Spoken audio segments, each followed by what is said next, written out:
રહ્યા છો ન્યૂઝ ગુજરાત અને હું છું આપની સાથે જાનકી. હાશ, આખરે સુરતને નવા મેયર મળી જ ગયા.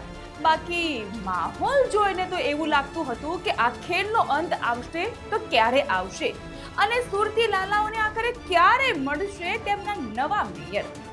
11 વાગે જાહેરાત થવાની હતી. ઉત્સાહનો માહોલ હતો, પણ ચણા ફાકતા ફાકતા બપોરના 1:30 વાગી ગયા અને આખરે જાહેરાત થઈ, અને તે પણ ગાંધીનગર ફોન કર્યા બાદ. બોલો કેવું કહેવાય ને. આ વાત આપણે કરી રહ્યા છે સુરતને મળેલા મેયરની.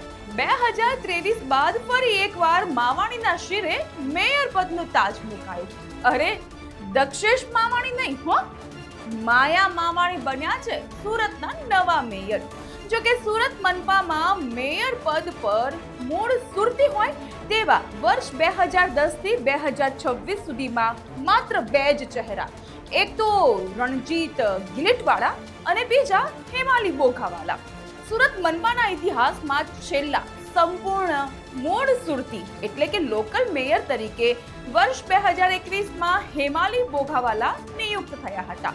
એટલે કે હેમાલી બોઘાવાલા સુરતના પ્રથમ મહિલા મેયરમાંના એક અને છેલ્લા સુરતી મેયર હતા.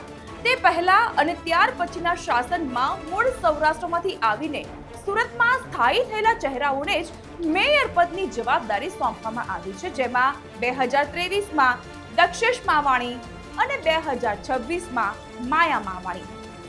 જો કે સવાલ એ થાય કે કોઈ લોકલ સુરતીને બદલે ફરી શા માટે સૌરાષ્ટ્રથી આવીને વસેલાઓને મેયર પદ મળે છે, તો તેની પાછળનું પણ એક કારણ છે.